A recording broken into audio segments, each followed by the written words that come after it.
أعوذ بالله من الشيطان الرجيم بسم الله الرحمن الرحيم وما أرسلناك إلا رحمة للعالمين وقال الله تبارك وتعالى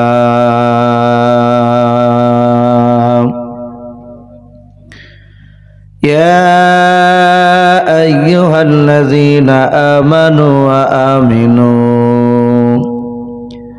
وقال الله تبارك وتعالى وعن أبي هريرة قال النبي صلى الله تعالى عليه وسلم أترك سنة لحبيبي لهؤلاء الحمقاء أو كما قال عليه الصلاة والتسليم وعن أبي هريرة قال النبي صلى الله تعالى عليه وسلم إن الله لا ينظر إلى صوركم وأموالكم ولكن ينظر إلى قلوبكم وأعمالكم متفق عليه أو كما قال عليه الصلاة والتسليم إن الله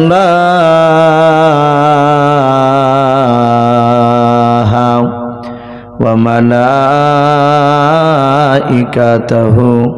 يصلون على النبي يا أيها الذين آمنوا صلوا عليه وسلموا تسليما محبت شبه درود برام پڑھنا اللهم صل على محمد وعلى آل محمد كما صليت على إبراهيم وعلى آل إبراهيم إنك حميد مجيد اللهم بارك على محمد وعلى آل محمد كما باركت على إبراهيم وعلى آل إبراهيم إنك حميد مجيد صلى الله تعالى عليه وسلم কে আসনা বলে এই পৃথিবী হল উজালা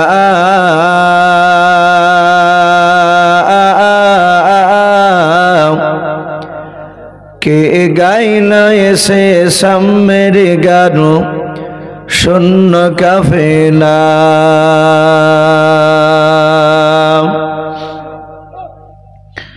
কে আসনা বলে এই পৃথিবী হল উজালা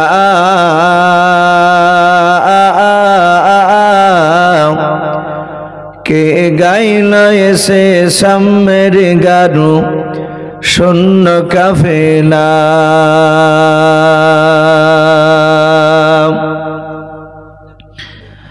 ও হাসমে মাকি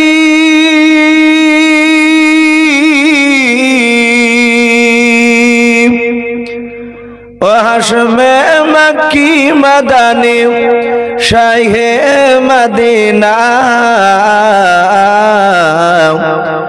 ও নূর নবী নূর নবী নূর মদিনা ও নূর নবী নূর নবী নূর মদিনা কে আসনা বলে এই পৃথিবী হল উজালা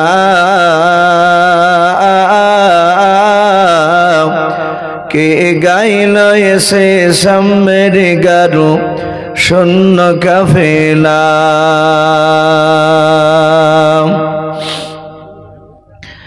আহমদ মোহাম্মদ যিনি আখেরি নবী,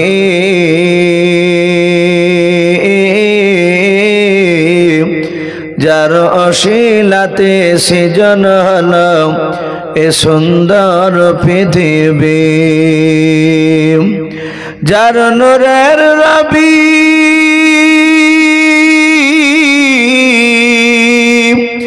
যার নূরের রবি দেখেন ছবি হয়ে যায় নবীর দিবানা। নূর নবী নূর নবী নূর মদিনা, নূর নবী নূর নবী নূর মদিনা। কে আসল বলে এই পৃথিবী হল উজালা, কে গাইল এসে সামের গারু শূন্য কাফেলা। হযরতে উমর করতে কতল নবীর দারে যায়,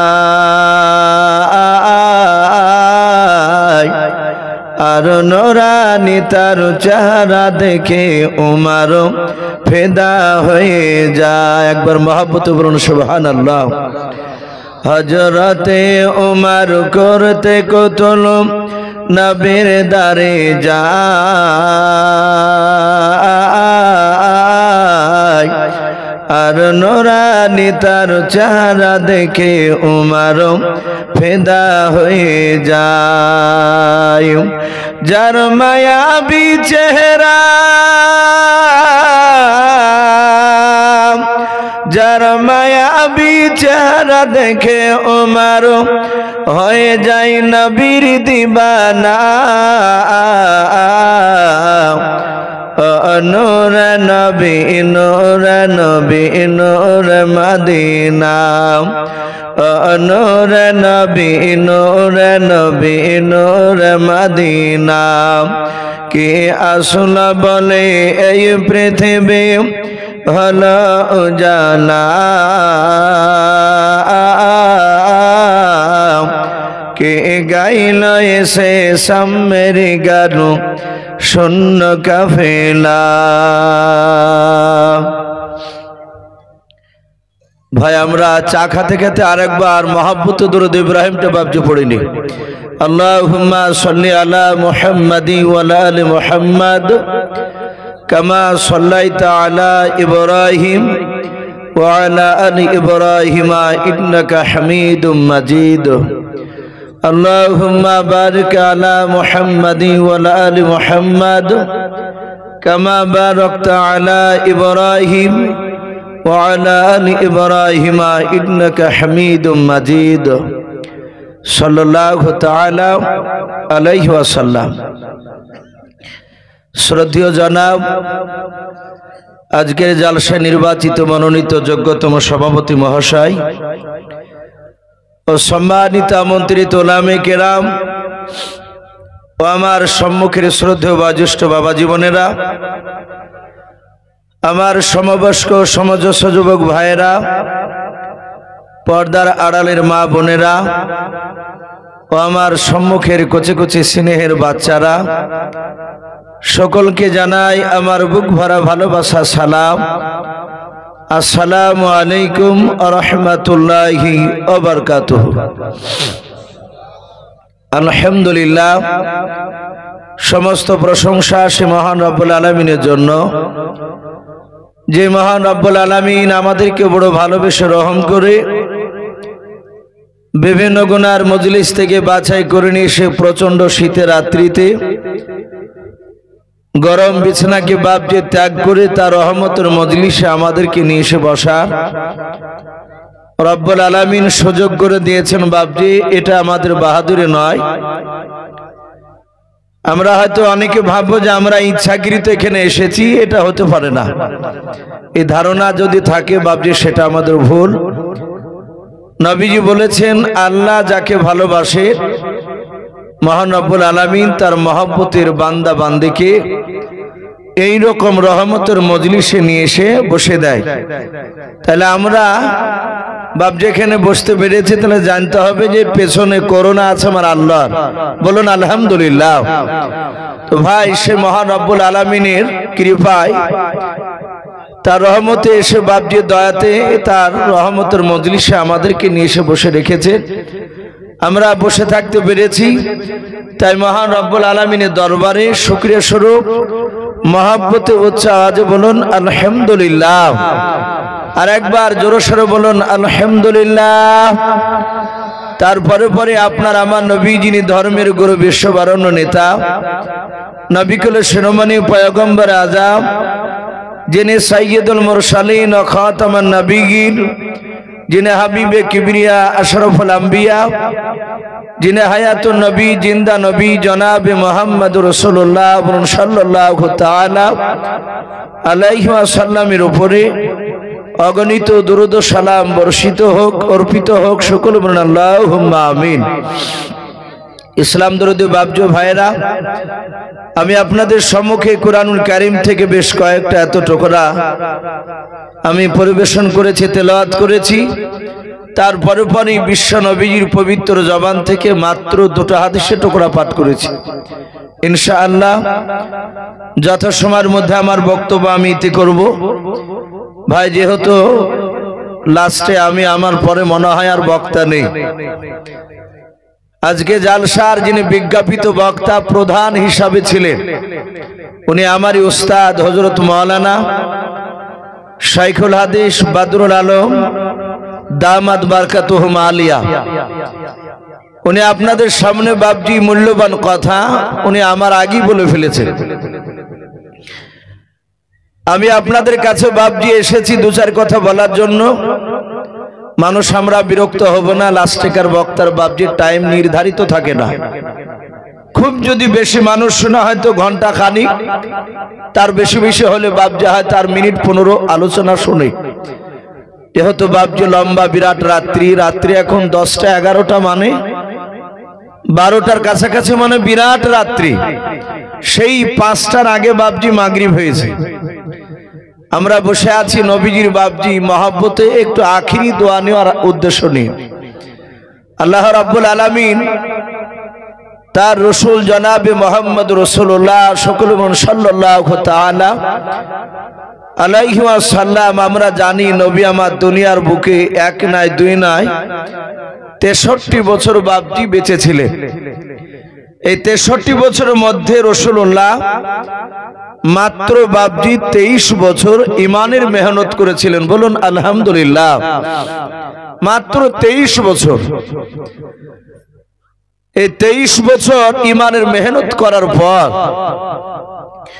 আল্লাহ রসুলকে বাপজি শুরু জামানায় সবাই বাপজি নবীকে চিনত না।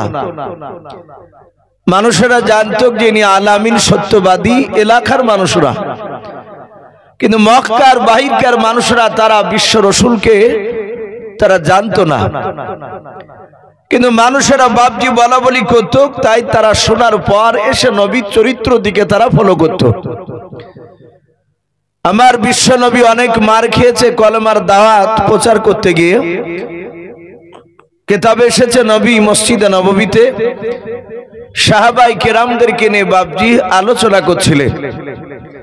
আজ যেমন আপনারা কেশবপুর এই নদাপাড়া হাফিজিয়া মাদ্রাসার যে জালসা শোনার জন্য বাপজি বসে আছে, প্রায় বক্তা দিকে বাপজি আপনারা চেয়ে কথাগুলো শুনছিলেন। নবীর সাহাবাই কেরাম তারা নবীর চেহারার দিকে চেয়ে বাপজি তারাও কথাগুলো শুনছিলেন। তাকে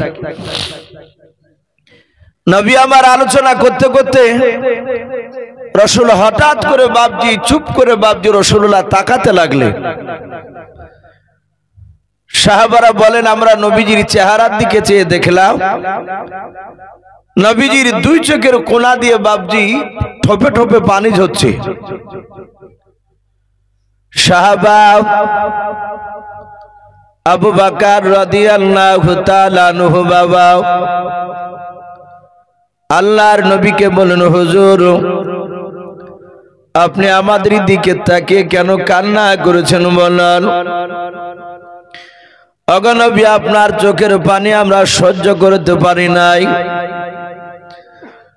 আল্লাহর নবী জনাবে মুহাম্মদুর রাসূলুল্লাহ সাল্লাল্লাহু তাআলা আলাইহি ওয়াসাল্লাম নবী আমার বললেন, আবু বকর, আমি তোমাদের চেহারার দিকে চেয়ে আমার বহুদিনকার পুরানো কথা মনে পড়ে যায়। হযরতে আবু বকর ডাক দিয়ে বললেন, নবী গো, আপনার এমন কি পুরানো কথা মনে পড়ে যায় রাসূল বলেন? নবী বলেন, সাহাবা, এখানে অনেকগুলো সাহাবা তোমরা রয়েছো, এই সাহাবার মধ্যে অনেক সাহাবার কথা আমার মনে পড়ে যায় যে দিনকা তারা আমাকে চিনতে পেরেছিল না চিনার কারণে আমাকে ধরে তারা মেরেছিল।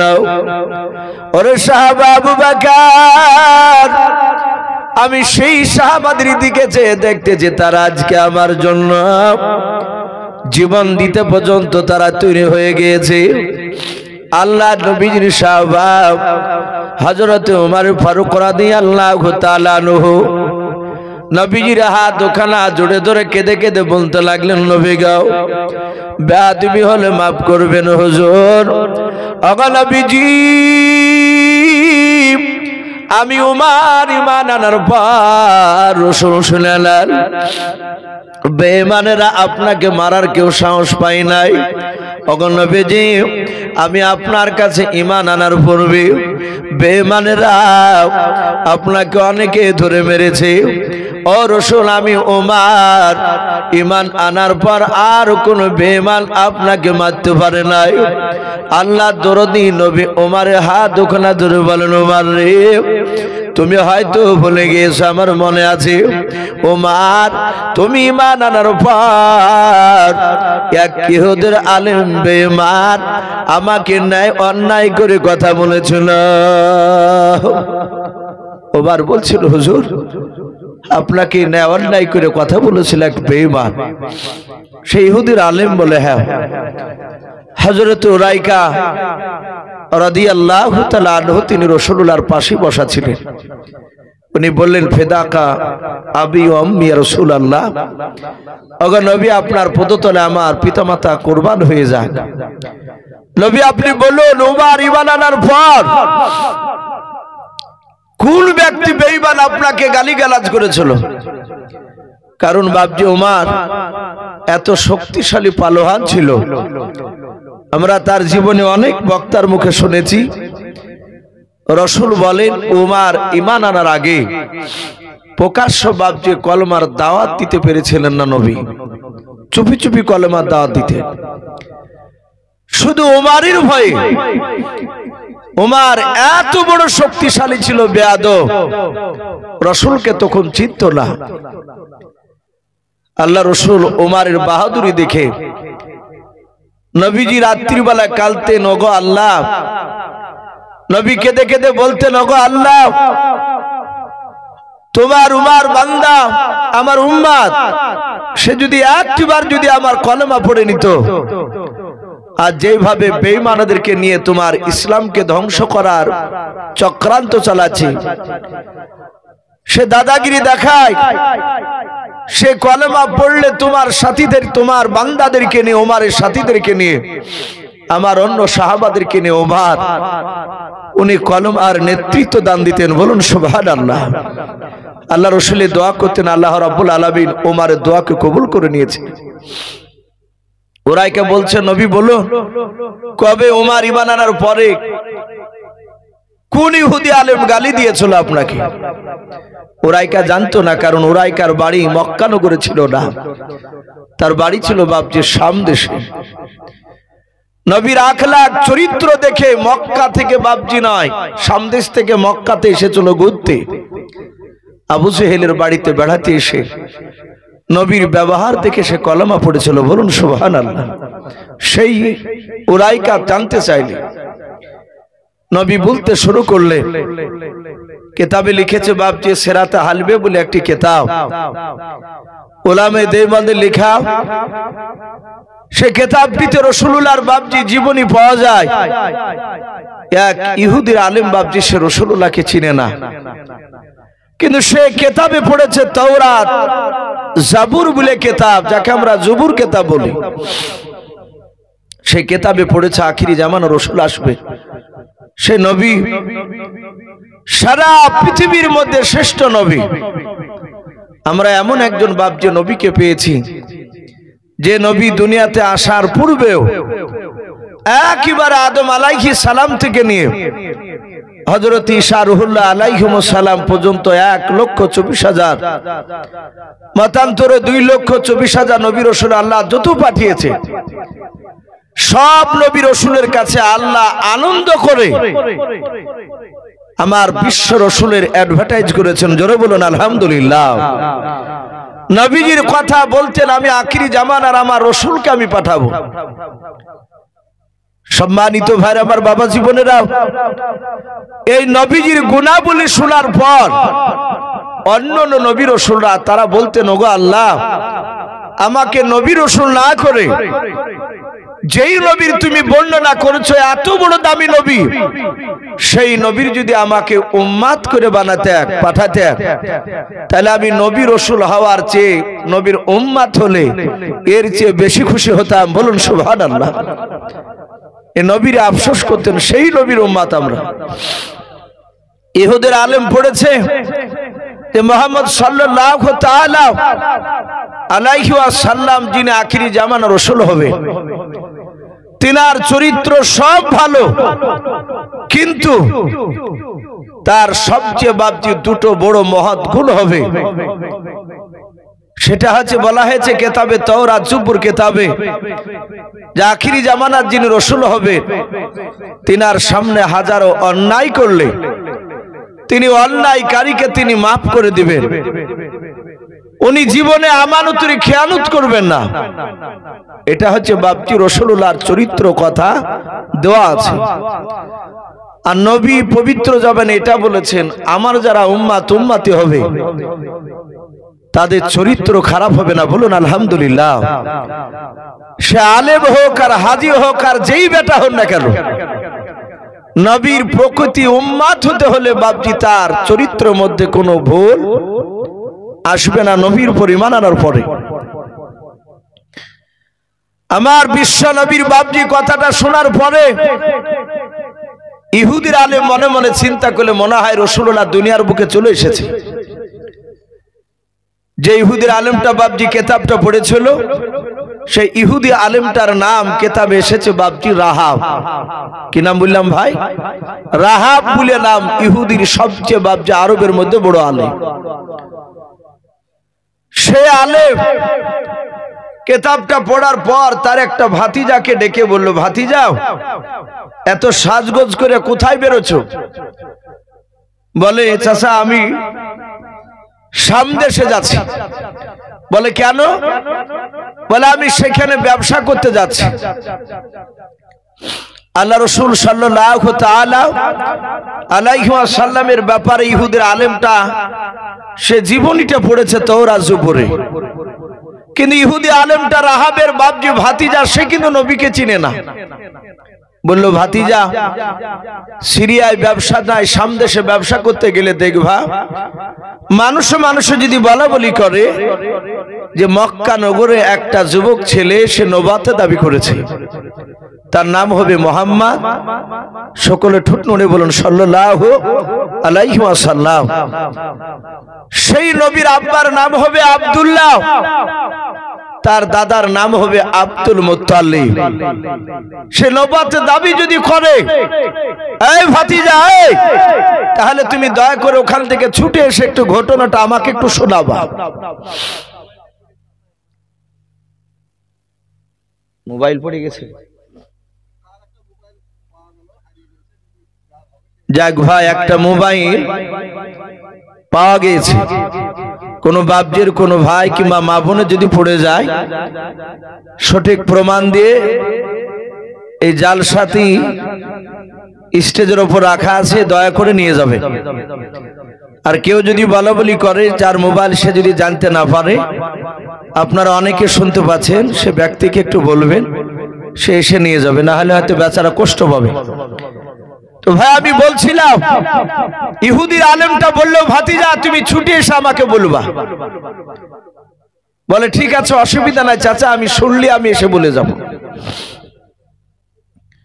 আপনারা জানেন আজ কয়েক মাস বাবজি পার হয়ে গেল, বছর পার হয়ে গিয়েছে। কর্ণাটকে বাবজি একটা যুবতী বোন আমার, মুস্কান বলে নাম, অনেকেই চিনেন। উনি কলেজে যাচ্ছিলেন, আর এক শ্রেণীর বাবজি বেয়াদব ছেলেরা তারা অন্য একটা স্লোগান তার সামনে বলছিল, আর সেখানে মেয়েটা আল্লাহকে দিকে লক্ষ্য করে ভরসা করে, হাদিসে এসেছে যারা ঈমান আনবে, প্রকৃতি যাদের ঈমান আসবে তারা আল্লাহকে ছাড়া কাউকে ভয় পাবে না। বলুন আলহামদুলিল্লাহ। তো ওই মেয়েটা নারে তাকবীর দিয়েছিল। নারে তাকবীর দেওয়ার কারণে ছোট বড় প্রতিটা মানুষ বাবজি ওই মেয়েটাকে বাবজি ইউটিউবে তারা দেখেছিল। সারা পৃথিবীর মুসলমানের ঈমানকে বাবজি জাগিয়ে দিয়েছিল মেয়েটা, শুধু একবার দুবার নারে তাকবীর বলাতে। কিন্তু মেয়েটার বাড়ি কর্ণাটকে, অথচ আমরা তার নামগুলো শুনতে পেয়েছিলাম। আমার বিশ্বনবী এমন একটা দেশে জন্ম নিয়েছিলেন যে দেশে গোটা পৃথিবীর মানুষরা বাবজি মক্কা নগরে হজ করতে যেত। বলুন আলহামদুলিল্লাহ। সকলেই বাবজি হজ করতে যেত। আল্লাহ দরুদি নবী জনাবে মুহাম্মদ রাসূলুল্লাহ সাল্লাল্লাহু তাআলা আলাইহি ওয়াসাল্লামের কথা ইহুদির আলেমরা বাবজি নয়, সামদেশে মানুষরা বলা বলি করছে। একজন আরেকজনকে বলছে, ভাই শুনেছিস? বলে কি শুনেছি বলো? বলে মক্কা নগরে নাকি একটা ছেলে আলামিন বলে তাকে মানুষরা ডাকতো, সত্যবাদী বলে। সে নাকি জীবনে কারো অন্যায় করেনি, মিথ্যা কথা বলেনি। সে লোকটা আজ কয়েকদিন হলো সে নবতে দাবি করেছে, কলেমা দাওয়াত দিচ্ছে। মানুষেরা সব নবীজির গুণাবলীগুলো তারা শুনছিল। ইহুদির আলেমটার ভাতিজা সেও শোনার পরে 4-5 দিন সোজা ছুটে এসে তার চাচাকে বলল, চাচা যেই লোকটার কথা বলছিলেন যে নবীর, সেই নবী মক্কা নগরে কলেমা দাওয়াত দিতে শুরু করেছে। বলে তাই? বলে হ্যাঁ। ইহুদির আলেমটা বাবজি সে চিন্তা করলো, রসুলের কাছে যাওয়া লাগবে আমাকে, আমি তার হাতে হাত দিয়ে কলেমা পড়ে মুসলমান হব। ইহুদির আলেমটা ঘর থেকে বাবজি 5টা টাকা হাতে করে নি পকেটে ভরে নিয়ে সে সোজা চলে গেল মক্কা নগরে। মক্কার কিছু লোককে বলে, ভাই এখানে মুহাম্মদ সাল্লাল্লাহু আলাইহি ওয়াসাল্লাম বলে ব্যক্তিটা কোথায় আছে? কিছু লোক বলে, সামনে যাও দেখতে পাবা। আল্লাহ রসুলের কাছে বাবজি চলে গেলে ইহুদির আলেমটা নবীর কাছে গিয়েছেন, তখন কয়েকজন বাবজি সাহাবা ঈমান এনেছে। সবাই রসুলের উপর বাবজি তখন ঈমান আনেনি, মুসলিম কয়েকজন, উমারও ঈমান আনেনি তখন। ইহুদির আলেমটা যাওয়ার পর বিশ্ব নবীর কাছে গিয়ে নবীর কে জিজ্ঞাসা করলো, ভাই তোমার নাম কি মুহাম্মদ? বলুন সাল্লাল্লাহু আলাইহি ওয়াসাল্লাম। নবীজি বললেন, হ্যাঁ আমার নাম মুহাম্মদ সাল্লাল্লাহু আলাইহি ওয়াসাল্লাম। ইহুদের আলেমটা বলল, তুমি কি নবী প্লাস রাসূল? নবীজি বললেন, আমি নবী প্লাস রাসূল। এখানে যারা বাবজি উলামায়ে কেরাম আছে তারা আশা করি জানেন নবী আর রাসূলের মধ্যে পার্থক্যটা কতটা। কিন্তু অনেক সাধারণ মানুষ আপনারা যারা হয়তো কোরআন হাদিস পড়েননি, তারা নবী আর রাসূল পার্থক্য হয়তো বুঝতে পারবেন না। এতটুকু মনে রাখবেন, সব নবী রাসূল হতে পারে না, কিন্তু সব রাসূল নবী হতে পারে, এতটুকু পার্থক্য। আল্লাহ রাসূল বলেন, আমি নবী প্লাস রাসূল। ইহুদের আলেমটা চিন্তা করছে, বেটার হাতে যদি আমি বিনা পরীক্ষায় এর ওপর যদি ঈমান আনি, আর বাস্তবে যদি সে নবী না হয়, রাসূল না হয়, তাহলে ওর উপর ঈমান আনা এটাও জাহান্নামের রাস্তা। আবার চিন্তা করছে এই নবীকে যদি পরীক্ষা নিতে যায়, পরীক্ষা নিতে গিয়ে যদি আমার মওত হয়ে যায়, তাহলে এটাও জাহান্নামের রাস্তা। আল্লাহ বলবে আমার নবীকে পাওয়ার পর কেন তুই পরীক্ষা নিতে গিয়েছিলি? ইহুদের আলেমটা চিন্তা করলে আমি বিনা পরীক্ষায় এর উপর ঈমান আনবো না। ইহুদের আলেমটা পকেট থেকে 5টা টাকা বের করে আল্লাহর নবী জনাবে মুহাম্মদ রাসূলুল্লাহ সাল্লাল্লাহু তাআলা আলাইহি ওয়াসাল্লামের হাতে বাবজে ধরে দিলেন। আল্লাহর নবী টাকাটা ধরার পর বললেন, ভাই এই 5 টাকা আমি কি করব? বলে, নবী গো, আমি 5 টাকা আপনার কাছে আমানত স্বরূপ রাখার জন্য দিলাম। আপনার এলাকায় 5 টাকার পরিবর্তে 20 কেজি খেজুর ভালো পাওয়া যায়? বলে, হ্যাঁ।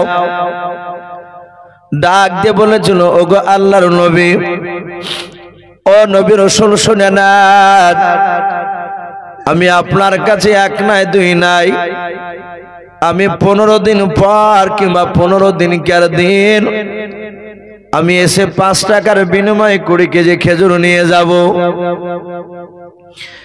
এই নবী, আপনি টাকাটা নিয়ে খেজুরগুলো আপনি গুছিয়ে রাখবেন। আল্লাহর নবী জনাবে মুহাম্মদ রাসূলুল্লাহ সাল্লাল্লাহু তাআলা আলাইহি ওয়াসাল্লাম, নবী আমার রাগ করলেন না, বিরক্ত মনে করলেন না। নবী আমার মিষ্টি হাসি দিয়ে বললেন, ভাই তুমি 15 দিন কেন দিন কিংবা 15 দিন পর এসে তোমার 5 টাকার বিনিময়ে 20 কেজি খেজুর কিনে রাখবো, তুমি নিয়ে চলে যাবা। ইহুদের আলেম আল্লাহর নবীকে বলে, বাপ যে রাস্তা দিয়ে বাড়ি চলে যাচ্ছে, আল্লাহকে ডেকে বলেন, মাওলা তুমি আমাকে 15 দিন জিন্দা রাখবা, 15 দিনের মধ্যে তুমি উম্মত দিবা নাও, কারণ আমি তোমার নবীকে পরীক্ষা নিতে এসেছিলাম। আমি তোমার নবীকে পরীক্ষা নেওয়ার জন্য আমি 5টা টাকা দিয়েছি। সত্যিকারী নবী হলে তার উপর ঈমান আনবো, ভণ্ড নবী হলে ঈমান আনবো না। ইহুদের আলেমটা বাড়িতে গিয়ে দিন গুনতে লাগলো। 1 দিন 2 দিন 3 দিন 4 দিন 5 দিন 6 দিন 7 দিন 8 দিন 9 দিন পার হয়ে 10 দিন বাপটি হতে চললো। 10 দিনে সেদিনও পার হয় নাই। ইহুদের আলেমটা সোজা সকালবেলা বাপজি বাড়িতে চলে গেল নবীজির দরবারে।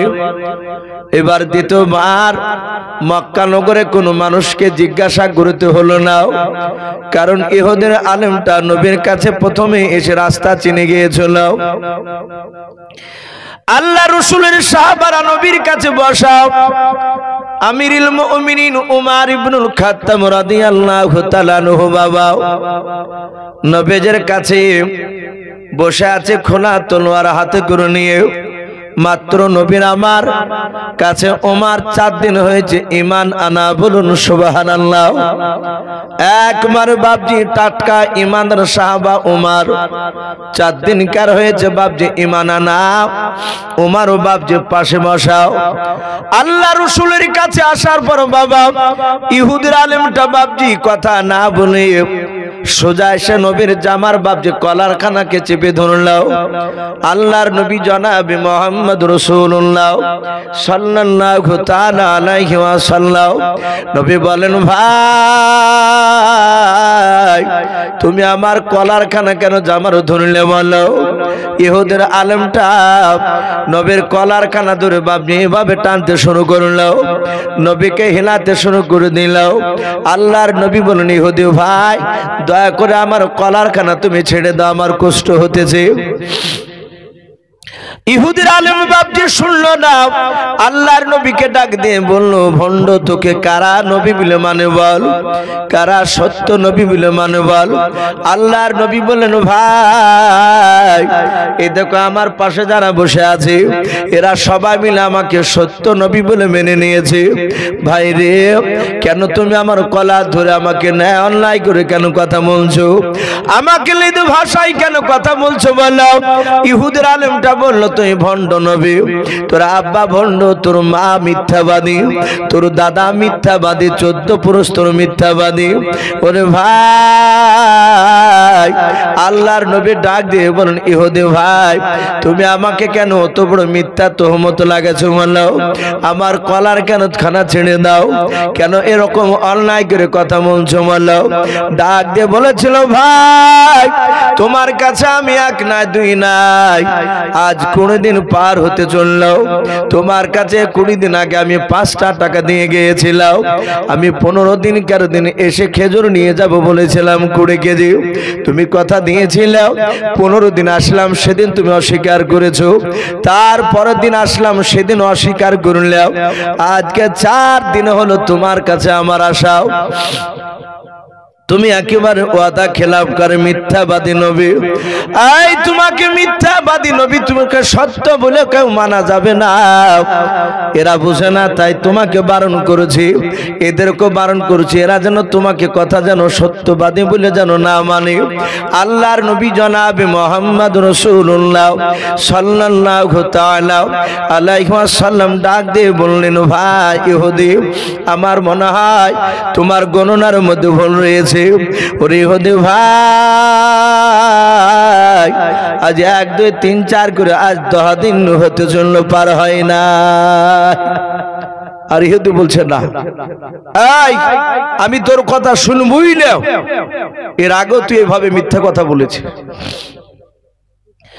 আল্লাহর নবী জনাবে মুহাম্মদ রাসূলুল্লাহ সাল্লাল্লাহু তাআলা আলাইহি ওয়াসাল্লাম, দরদে নবী আমার, চোখ দিয়ে বাপজি পানি ঝরতেছে নবীজির। ইহুদি এত জোরে কলার কানা চেপে ধরে টানাটানি করেছিল, হযরত ওমর পাশে বাপজি আপনার বসেছিলেন, দাঁড়িয়ে গেলেন। দাঁড়িয়ে যাওয়ার পর ওমর উলুঙ্গা তলোয়ারের বাপজি উল্টো পিঠ দিয়েও ওমর ইহুদির ডান হাতে বাপজি এত জোরে আঘাত করেছে, এত জোরে আঘাত করেছে, আল্লাহর নবী বাপজি বলেছিলেন, ওমর ঈমান আনার পরে ওমরের বাহুতে আল্লাহ এত শক্তি দিয়েছেন, আল্লাহর নবী বলেন, আমার ওমরের হাতে দুনিয়ার 50টা যুবকের শক্তি একাই আমার ওমরকে দিয়েছিলেন, বলুন সুবহানাল্লাহ। এত বাপজি হাতে ওমরের বাপজি বাহুতে শক্তি দিয়েছিলেন আল্লাহ। ওই তলোয়ারের উল্টো পিঠ দিয়ে ওমর বেঈমান ইহুদি বলে বাপজি জোর আঘাত করে দিয়েছে। ইহুদির হাত খানা নবীজির কলার থেকে ছুটে গিয়েও ইহুদির বাপজি হাতে তলোয়ার মারা জায়গাটায় ইহুদি বাম হাত দিয়ে ধরে বুকের সাথে এইভাবে চেপে ধরে ইহুদি কান্না করতে লাগলো। আল্লাহ রাসূলের বাপজি সাহাবা ওমর ডাক দিয়ে বলেছিলেন, এই বেঈমান হাত নামাও, ওমর এখনো মরে নাই, জিন্দা আছে, বলুন সুবহানাল্লাহ। এই কথা বলার পর ওমর বিশ্ব নবীকে ডাক দিয়ে বলল, হুজুর আপনি অনুমতি দেন, এ বেঈমানকে আর পৃথিবীর বুকে বেঁচে রাখবো না, এ বেঈমানকে এখনই তাকে জাহান্নামে পাঠিয়ে দেব। ও আল্লাহর নবী, যে আপনি একবার হুকুম দেন। আল্লাহর নবী জনাবে মুহাম্মদ রাসূলুল্লাহ সাল্লাল্লাহু তাআলা আলাইহি ওয়াসাল্লাম ইহুদের চেহারার দিকে বাপজি চেয়ে দেখলেন, ইহুদের চাউনি বাপজি আলাদা মনে হচ্ছে, কিন্তু তার চোখ দিয়ে পানি ঝরতেছে। ইহুদি মনে মনে ভাবছে, মওলারে তোমার নবীকে আমি পরীক্ষা নিতে এসেছিলাম বলে তোমার নবীকে আমি অন্যায় করে গালে দিয়েছে, সত্য নবী না মিথ্যা নবী এটা পরীক্ষা করার জন্য ওগো মাওলা তোমার নবীর কলা ধরেছিলাম, ওমর আমাকে মেরেছে, আমি দেখতে চাই তোমার নবী ওমরের মারের বিচার করে কেনাও, যদি বিচার না করে তাহলে জানবেন আখিরি জামানার নবী হতে পারবে না, এ ভণ্ড নবী, মিথ্যা নবী। আল্লাহ রাসূলের চেহারার দিকে চেয়েছি কান্না করেছিলেন। ওই দিকে আল্লাহর নবী জনাবে মুহাম্মদ রাসূলুল্লাহ সাল্লাল্লাহু তাআলা আলাইহি ওয়াসাল্লামের কাছে ওমর ডাক দিয়ে বলো, হুজুর অনুমতি দেন, এ বেঈমানকে জবাই করে জাহান্নামে পাঠিয়ে দেই। এত বড় স্পর্ধা ওমরের সামনে আপনার কলা ধরে টানাটানি করতেছিল। আল্লাহর নবী বলেন, ওমর উত্তেজিত হও না, তুমি বসে যাও। ওমর বসে পড়লেন। আল্লাহর নবী বলেন, ওমর রে তাড়াতাড়ি বলো, ইহুদে তোমার কলা ধরে চলো না আমার কলা ধরে চলো বলো। ওমর বুঝতে পেরেছে এটা আমার বেয়াদবি হয়ে গিয়েছে। আল্লাহর নবী ডাক দিয়ে বলেন, ওমর রে তাড়াতাড়ি বলো, তোমার কলা ধরে চলো না আমার কলা ধরে চলো ইহুদি বলো। ওমর বললেন, নবী গো আপনার কলা ধরেছিল আমার কলা ধরে নাই। আল্লাহর নবী বলেন, ওমর আমি কি তোমাকে মারতে বলেছিলাম? বলে নাও। বলে তাহলে তুমি ইহুদিকে কেন তুমি মারলে? বলে হুজুর আমি সহ্য করতে পারি নাই। ও নবীজি আপনার উপর ঈমান আনার পূর্বে রাসূল আপনাকে চিনতাম না। কোরআন পাকে বাপটি লিখেছে, বেঈমান আবু জেহেল তার দলবল সবাই মিলে বাবা মিটিং করতো। তারা বলতো নবীজির এবং নবীর সাথে ভাইদেরকে যাকি দেখবাও, তাদের কথা শুনবা না, লা তাসমাউ লিহাযাল কুরআন।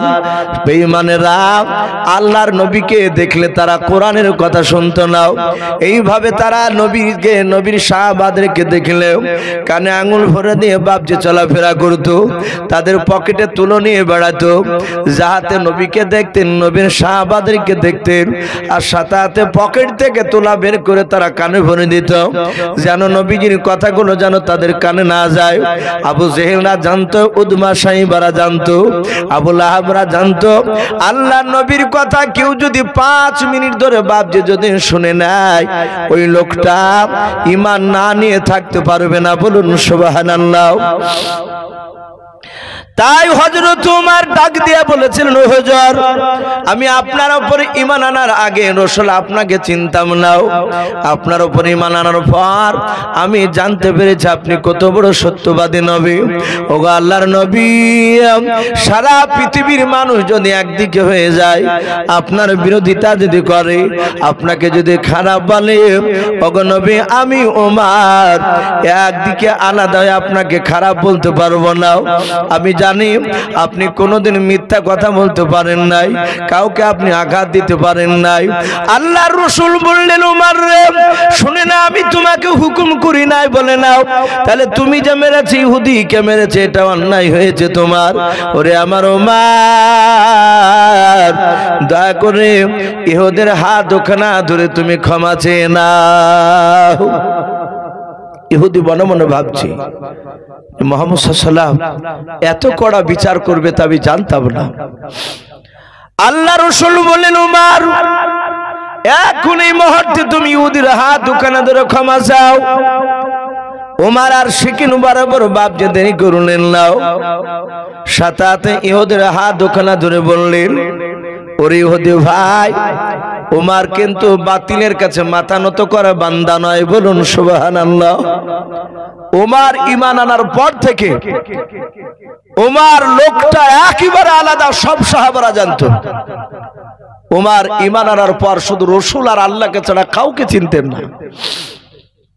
আমরা জানি ওমরের আসল নাম হচ্ছে ওমর ইবনুল খাত্তাব, খাত্তাবের বেটা ওমর। কিন্তু আরেকটা নাম তার লাকাব দেওয়া হয়েছে ফারুক, বলে না ওমর ফারুক রাদিয়াল্লাহু তাআলা আনহু। এই ফারুক এটা আরবি শব্দ, এর আবিধানি করতে হচ্ছে বাপজি পার্থক্যকারী। ওমরে ফারুক, ওমর পার্থক্যকারী। কেন আল্লাহ রাসূল ফারুক টাইটেল দিয়েছিলেন? আমরা জানি আবু বকর, এর ভালো নাম হচ্ছে আবু বকর ইবনে আবু কুহাফা। আবু কুহাফার বেটা আবু বকর, কিন্তু আবু বকরের বাপজি আপনার নামের শেষে দেখেন সিদ্দিক বলে, বলে না? এই সিদ্দিকটা নবীজির দেওয়া টাইটেল, এমনি এমনি দেয়নি। আমার বিশ্ব নবী আবু বকর সিদ্দিক এই কারণে বলেছিলেন যে সিদ্দিক আজ থেকে তুমি সত্যবাদী, তুমি মিথ্যা বলতে পারো না। আমরা জানি বিশ্বনবী মেরাজে গিয়েছিলেন, মেরাজ থেকে ফিরে এসে মক্কাতে বাপজি মসজিদি মক্কা থাকা অবস্থায়, মক্কাতে নবী থাকা অবস্থায় মদিনাতে যাওয়ার আগে মেরাজে গিয়েছিলেন। কে বলেছেন 49 বছর বয়সে, কে বলেছে বাপজি 51-52 বছরে। তা আল্লাহ রসুল মেরাজ থেকে ফিরে এসে সকালবেলায় ফজর নামাজ পড়ে সাহাবাদের সামনে মেরাজের ঘটনা আলোচনা করছিলেন। বেঈমান আবু জেহেলরা, উতবা, সাইবারা ওরা প্রতিদিন সকালবেলায় মসজিদের দেওয়ালে গিয়ে কান লেগে শুনতো যে মুহাম্মদ সাল্লাল্লাহু আলাইহি ওয়াসাল্লাম রাতের বেলায় এমন কি কথা বানিয়েছে, নিত্য নতুন কথা বলে, নিশ্চয় বানায়। তাই তারা মসজিদের পাশ থেকে বাপজি কথাগুলো শুনতো, শুনে নবীর বিরুদ্ধে অপপ্রচার করে বেড়াইতো। মেরাজের ঘটনা যাহাতে শুনলেন, আবু জেহেলরা জানালা দিয়ে দেখলো যে কোন সাহাবা আসে নাই। কিতাবে লিখেছে সেদিন আসে নাই আমার বিশ্ব নবীর বন্ধু আবু বকর, যে কোনো কারণবশত বাপজি ফজর নামাজ পড়তে যেতে পারেনি। আবু জেহেল, উতবা, সাইবা এরা সব বেঈমানেরা, আর 10টা লোক সোজা আবু বকরের বাড়িতে। আবু বকরকে গিয়ে বলছেন, আবু বকর, আমরা তো তোমাদের দুশমন আর তোমরা আমার দুশমন। আমি সত্য কথা বললে তো বিশ্বাস করবা না। তোমার নবী আজ এমনই ভুলভাল কথা বলেছে, এ শুনলে তুমি অবাক হয়ে যেতে। আবু বকর বললেন, আমার রাসূল ভুলভাল বলতে পারে না, বলুন আলহামদুলিল্লাহ। এটা আমার বিশ্বাস, নবী মিথ্যা কথা বলতে পারে নাই, ও ভুলভাল বলবে না। আবু জেহেল বলল, এক্ষুনি শুনে আসলাম লাত উজ্জার কসম বলছি। বেঈমানেরা সেই সময় লাত উজ্জাকে ডাকতো। ওরা কোনো কথা, সত্য কথা প্রমাণ করতে গেলে ওরা লাত উজ্জা কসম খায়। আমরা যেমন বলি না যে আল্লাহরই কিরিয়ে খোদার কসম বলে তো অনেকে। আর মনে রাখবেন, যে কথায় কথায় ক্রিয়া কাটবে জানবেন ও মিথ্যে কথা মনে হয় বলছি। আল্লাহ বাদ দিয়ে অন্য কারো তো কসম খাওয়া যাবেই না। তো ও বলছে যে আমি লাত উজ্জার কসম করে বলছি। এই মুহূর্তে শুনে আসলাম, বলে কি, বলে তোমার নবী নাকি আজকে রাতে নাকি ওই মসজিদে হারাম থেকে ওই বাইতুল মুকাদ্দাস গিয়েছিল। যে মসজিদে হারাম থেকে বাইতুল মুকাদ্দাস যেতে, উঠে চেপে যেতে প্রায় 16 থেকে 17 দিন সময় লাগে, বলুন আলহামদুলিল্লাহ। এতটা রাস্তা এক রাতে নাকি ওখানে যাই, আবার ওখান থেকে 70 পাক আসমান পাড়ি দিয়ে জান্নাত জাহান্নাম দেখে আসলো। আবার এসে বাড়িতে এসে শুয়ে পড়লো। যে বাড়িতে শুয়েছিল উম্মে হানির বাড়িতে, তারা নাকি কেউ জানতে পারেনি। বলে, আবু বকর, এই কথা কি বিশ্বাস করা যায়? এই কথা কি বিশ্বাস করা যায়? বলো, তুমি সুস্থ মস্তিষ্কে থাকলে কথা কি মানবা? ওরা আবু বকরের অবিশ্বাস যদি চলে আসে তাহলে ওদের জীবন ধন্য, যে আবু বকর ঈমানকে নষ্ট করে দিয়েছে। আমার আবু বকর সিদ্দিক রাদিয়াল্লাহু তাআলা আনহু আবু জেহেল, উতবা, সাইবাদের দিকে লক্ষ্য করে ডাক দিয়ে বলেছিলেন, ও আবু জেহেল, উতবা, সাইবারা শুনে নাও, যেই কথাগুলো তোমরা আমার সামনে বয়ান করলাও, এই কথাগুলো কি রাসূলুল্লাহর জবান দিয়ে বের করেছে বলাও? তোমরা বানে বানে বলছো না, বলে নাও। যেগুলো আলোচনা করলাম চুল পরিমাণ আমরা বাড়তে বলি নাই, এবং চুল পরিমাণ আমরা কম বলি নাই, হুবাহুব জেরাস কপি শোনালাও। আবু বকর বাপটি ডাক দিয়ে বলেছিলেন, আবু জেহেল, আল্লাহর নবীর জবান দিয়ে যদি কথাগুলো বেরিয়ে যায়, নবী যদি বলেন আমি মেরাজে গিয়েছিলাম, আমি আবু বকর আল্লাহর নবীর কথাগুলো সত্য বলে মেনে নিলাম, বলুন সুবহানাল্লাহ। আবু জেহেল বলল একেও পারা গেল না। আল্লাহর নবীজির কাছে আবু বকর দৌড়ে গিয়ে বলেছিলেন, হুজুর আপনি আজ সকালবেলায় ফজরের নামাজের উপর সাহাবাদের সামনে এই কথাগুলোকে আলোচনা করেছিলেন বলুন। আল্লাহর নবী বলেন, আবু বকর রে, তুমি কি আমার কথার উপর সন্দেহ করেছো, বিশ্বাস কে করো নাই? নবীজির বন্ধু আবু বকর কাঁদে আর বলে, নবী আমি আপনার আবু বকর বন্ধু সাহাবা, আপনাকে এত বিশ্বাস করে শুনে নেন হুজুর। আমি বলেছি আল্লাহর নবীজির জবান দিয়ে যদি কথাটা বেরিয়ে যায়, আল্লাহর নবীর কথাগুলো সত্য বলে আমি মেনে নিলাম, আমার বিশ্ব নবী আর থাকতে পারলেন না। আবু বকরকে বুকের সাথে জড়িয়ে ধরে বললেন, আবু বকর আজ থেকে আমি তোমার নাম সিদ্দিক বাড়িয়ে দিলাম, বলুন সুবহানাল্লাহ। তুমি সত্যবাদী। এই উমারের নামটা বাপজি ফারুক এমনি দেয়নি, আপনারা হয়তো শুনেছে রসুলের জীবদ্দশায় নবী বেঁচে আছে, এক সাহাবা আর এক ইহুদি বেঈমান, সে নবীর উপর ঈমান আনেনি। তাদের দুজনের জমি একই পাশাপাশি আলী। এখন ওই দুই জমির মাঝখানে বাপজি একটা খাজুর গাছ রয়েছে। ওমর আইলটাকে ধাক্কা ধুক্কি দিয়ে ওমরের জামানাতি, রসুলের জামানাতি, ওই সাহাবা মুসলমান সাহাবাটা আইলটাকে ঠেলাঠুলি দিয়ে বাপজি গাছটাকে ওর দিকে করে নিয়েছে। আমাদের এলাকায় এক শ্রেণী মানুষ আছে দেখেন, অনেকে বলে যে আল কাটে, এবার যারা আল কাটে তারা দেখবেন কাপড়কে এমন করে বান্না মারবে, কাপড়কে আটে সিটে বসে বাপজি লাগবে ওই আল কাটতে। ওর আলের উপর দিয়ে মানুষ হাঁটে যেতে পারে না, এমনই শুরু করে ফেলে। তো ওই সাহাবা বাপজি আলটাকে কেটে খুঁটে ধাক্কা ধুক্কি দিয়ে ওর দিকে গাছ করে নিয়েছে। গাছ কিন্তু ওর নয়। ইহুদি সকালবেলা যে দেখছে গাছ ওর দিকে, মুসলমান সাহাবার বাড়িতে এসে বললেন, ভাই গাছটা আমার, তুমি কেন করে নিয়েছো? বলে না এই গাছ আমার। বলে রসুলকে ডেকে নিয়ে এসে দেখাবো। সাহাবা ডেকে নিয়ে আসলো, নবী দেখলেন। নবী ন্যায্য বিচার করে বললেন, ভাই সাহাবা এই গাছটা তোমার দিকে নয়, এই গাছটার হকদার হচ্ছে ইহুদি, সে আমাকে না মানো, সে তো মানুষ, এই গাছ ওকে ছেড়ে দাও। নবী বিচার করে দিয়ে চলে গেলেন। সাহাবা বলল, ইহুদি বলল, ভাই দেখলে তোমার নবীকে না মানতে পারে, কিন্তু তোমার নবী মিথ্যা কথা বলে না, ইনসাফের সহিত বিচার করেছে। সাহাবা বলল, আমার নবী মনে হয় কোনো টেনশন আছে, বিষয়টা আমার মনোভূত হয়নি, সঠিক হয়নি, আর একটা লোক আছে সে সঠিক বিচার করে। ওর বিশ্বাস ছিল উমার কে দেখতেন, ইহুদির নাম শুনলি উমারের চোখ দুইটা কুখের মতো লাল হয়ে যেত, উনি সহ্য করতে পারতেন না ইহুদিকে দেখলে।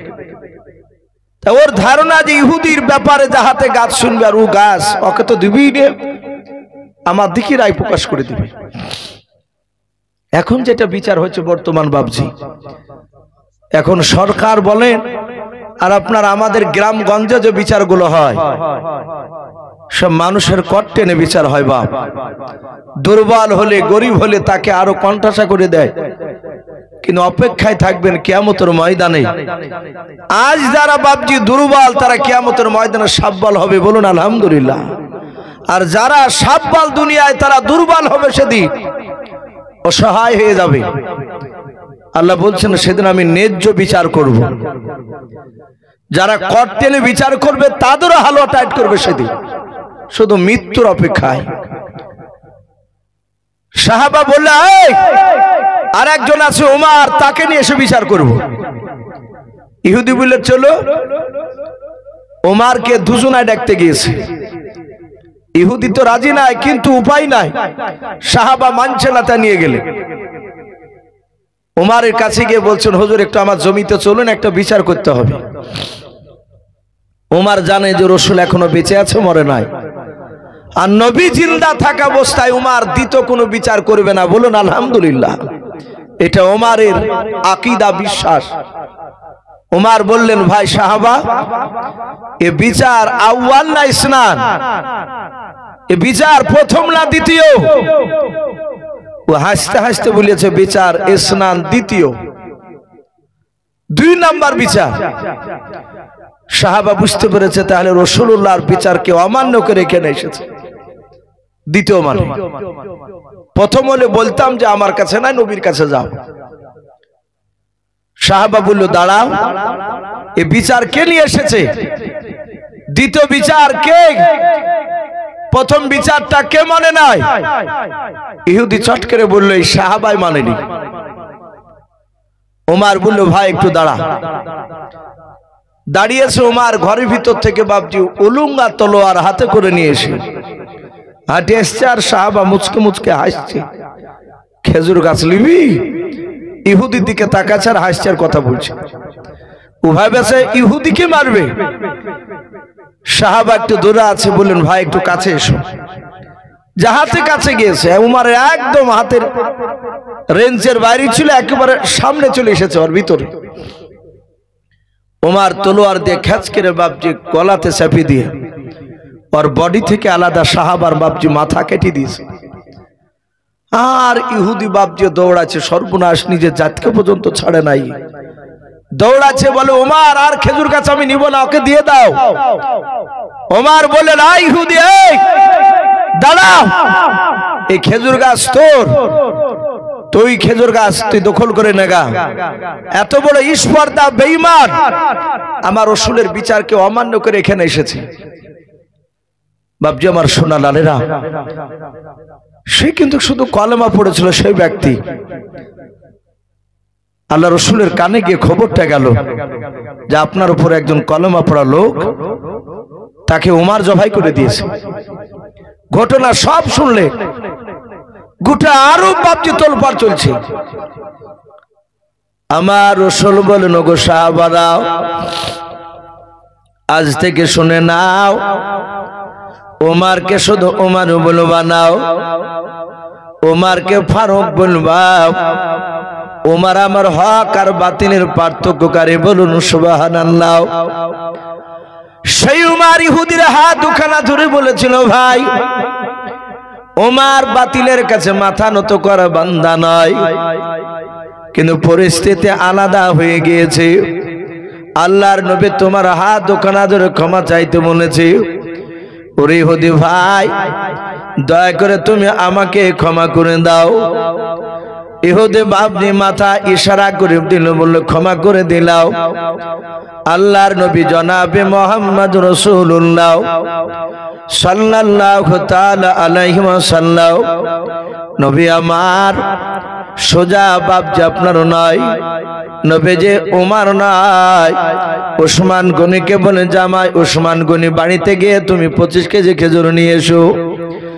25 কেজি খেজুর নিয়ে আসলেন। আল্লাহর দরদি নবী আমার 20 কেজি খেজুর ইহুদিকে দিলেন। আল্লাহর নবী ডাক দিয়ে বলেন, ইহুদি ভাই, তোমার গণনার মধ্যে ভুল রয়েছে। আজ 1 2 3 4 করে 10 দিন হতে চলো, 10 দিনও পার হয় নাই রে ভাই। এই নাও 5 টাকার পরিবর্তে 20 কেজি খেজুর তুমি নিয়ে নাও। ইহুদি ব্যাগটা ধরে নিলাও। আল্লাহর নবী জনাবে মুহাম্মদ রাসূলুল্লাহ সাল্লাল্লাহু তাআলা আলাইহি ওয়াসাল্লাম, দরদি নবী আমার 5 কেজি খেজুর হাতে নিয়ে আর উপর ইহুদির হাত দুখানা ধরে বলেছিলেন, ইহুদি ভাই, আমার ওমর আবেগে থাকতে না পেরে তোমাকে মেরেছিল রে ভাই, তাই আমি ওমরের হয়ে তোমার কাছে ক্ষমা চাই। দয়া মেহেরবান করে ওমরকে ক্ষমা করে দাও। আর এই তোমার যে আঘাত লেগেছে তার বিনিময়ে তার পরিবার তার 5 কেজি খেজুর দিলাম নাও। ইহুদি বাপটি থাকতে পারলো না। আল্লাহর নবী জনাবে মুহাম্মদ রাসূলুল্লাহ সাল্লাল্লাহু তাআলা আলাইহি সাল্লামের বাবজি আকলাক ব্যবহার দেখে বাবা আর থাকতে না ফিরে খাজুরগুলো নবীর পায়ে তলে রেখে দিয়াও নবীর পা দোকানা ধরে বলেছিল নবী গাও আমি আমি অনেক অন্যায় করেছিলাম আপনার কাছে জেনে শুনে আমি আপনাকে গালিগালাজ করেছিলাম নবীজি আপনাকে পরীক্ষা নেওয়ার জন্য আপনি সত্য নবী না মিথ্যা নবী এটা জানার জন্য নবী গাও দা মেহেরবান করে আপনি ক্ষমা করে দেন আর আপনার কলমা লা ইলাহা ইল্লাল্লাহ একটু গভীর রাত্রে পড়ে নি লা ইলাহা লা ইলাহা ইল্লাল্লাহ লা ইলাহা तौहीद का डंका आलम में तौहीद का डंका आलम में बजा दीवा कमले आला आकाने हक ला इलाहा इल्लल्लाह भाई लज्जा करें একটু পড়ে নি লা ইলাহা লা ইলাহা ইল্লাল্লাহু মুহাম্মাদুর রাসূলুল্লাহ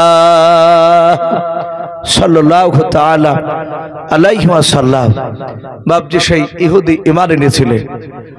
আল্লাহ রাসূলের সাহাবা উমর বলছেন নবী গো সেই দিনের পর থেকে আর তো কেউ মারতে পারেনি আপনাকে। বলে না উমর তারপর থেকে আর বেঈমানরা আমাকে তোমার সামনে মারতে পারেনি।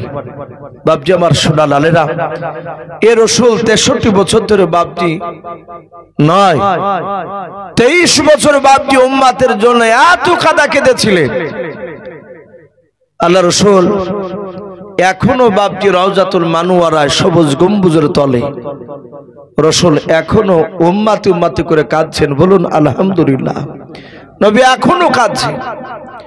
আমরা হয়তো বাপজি বুঝতে পারি নাই। যারা হাজী সাহেব হজ করতে যায় সবাই নয়। হাত কাটা ইমাজউদ্দিন রহমাতুল্লাহ আলাই নদিয়া জেলার বাপজি একটা হাট গোবিন্দপুর গ্রামের বিখ্যাত একটা বক্তা ছিলেন। তার এই বাম দিকের হাতটা গোড়া থেকে বাপজি ছিল না। সেই সময়কার দামি বক্তা তিনি। বেলডাঙ্গা সুরিলিয়া মাদ্রাসায় প্রতি বছর ওয়াজ করতে আসতেন উনি। তো উনি জালসায় বলছিলেন রাসূলুল্লাহ জিন্দা আছে। আর আমরা হাদিসে পড়েছি ইন্নাল্লাহা হাররামা মিনাল আজদাসিল আম্বিয়া ফানাবিয়ুন হাইয়ুন ইরযাকুন। যারা নবী রাসূল হয় তাদের জন্য বাপজি মাটিকে আল্লাহ রাব্বুল আলামিন তাদের শরীরকে খাওয়া হারাম করে দিয়েছেন। বলুন সুবহানাল্লাহ। শুধু তাই নয় ফাহাইয়ুন তারা কবরে জিন্দা ওয়ায়ুরযাকুন এবং তারা কবরে রুজি পর্যন্ত খায়। আল্লাহ রাসূলকে উনি বলছিলেন আমি হজ করতে গিয়ে উনি কয়েকবার হজে গিয়েছিলেন। হজ করতে গিয়ে রাসূলুল্লাহকে আমি সালাম দিয়েছি এবং নবীজির সালামের উত্তর আমি কবর থেকে আমি অপর থেকে কান থেকে শুনতে পেয়েছি। উনি বলছিলেন এবং কয়েকবার তিনি আল্লাহর উপর কসম খেলেন আল্লাহি কসম আল্লাহি কসম বলার পর বললেন যে আমি তার সালাম শুনেছি। রাসূল এখনো কাঁদছেন। বাপ নবী আমার জিন্দা অবস্থাতেও কেঁদেছেন। হাদিস শরীফে এসেছে আল্লাহ রাসূল সাল্লাল্লাহু তাআলা আলাইহি ওয়াসাল্লাম দুনিয়ার বুকে সাহাবাদেরকে নিয়ে বাপজি বক্তব্য দিছিলেন মসজিদে নববীতে। সাহাবারা বলছিলেন আমাদের দিকে তাকে থেকে নবী কথা বলছিলেন। আমরা নবীর দিকে তাকে থেকে কথাগুলো শুনছিলাম। হঠাৎ করে দেখলাম নবী আমাদের দিকে তাকালেন না। নবী আকাশের দিকে এইভাবে উঁচু করে তাকাতে লাগলেন। আমি মাওলানা ইউসুফ যদি আমি অপর দিকে একইভাবে তাকে থেকে আপনারা ভাববেন তো ইউসুফ সাহেব অপর দিকে কি ব্যাপার কি দেখছে। আর ঠুট যদি লড়াই তাহলে ভাববেন যে কার সাথে কথা বলছে। সাহাবারা বলেন আমরা দেখলাম আল্লাহর নবী যে আকাশে দেখেছে যেন সালামের উত্তর দিলেন। দরদি নবীকে জানে কেউ যেন সালাম দিল রে বাবা। হাদিস শরীফে পাওয়া যায় আল্লাহর নবী জনাবে মুহাম্মদ রাসূলুল্লাহ সাল্লাল্লাহু তাআলা আলাইহি ওয়াসাল্লামকে সম্রাট জিবরিল আলাইহিস সালাম আল্লাহর নবীজিকে বাপ যে সালাম দিলেন, আসসালামু আলাইকা ইয়া রাসূলুল্লাহ। আল্লাহর নবী যে সালামের উত্তরখানা দিলেন, সাহাবারা বলেন আমরা আকাশের দিকে তাকালাম, কাউকে দেখতে পেলাম না। কারণ বাবা ফেরেশতাকে আমরা দেখতে পাই না পাই, কিন্তু নবী বলেছেন প্রকৃতি যদি বাপ যে সাহাবা ওয়ালা আব্বাস রাদিয়াল্লাহু তাআলা আনহুর মতো যদি ঈমান হয়, ফেরেশতাকে মানুষে যে দেখতে পাবে না তা নয়, দেখতে পেতে পারে। কিন্তু সেদিন সাহাবারা বলেন আমরা কেউ কাউকে দেখতে পেলাম না, কিন্তু দেখলাম নবী কার সঙ্গে যেন ঠোঁট নড়ে নড়ে আকাশের দিকে কথা বলছিলেন।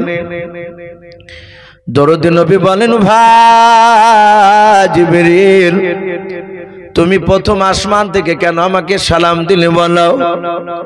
দরদী নবী আমার ডাক দিয়ে বলেন জিবরিল ভাই কেন তুমি সালাম দিলে বলো? বলে নবী গো আপনি আমার ডান হাতের দিকে তাকান। আল্লাহর নবী জিবরিলের ডান হাতের দিকে তাকালেন। দরদী নবী আমার ডাক দিয়ে বলেন জিবরিল ভাই আমি তোমার ডান হাতে আমি তাকালাম, বলুন কি বলতে চাও?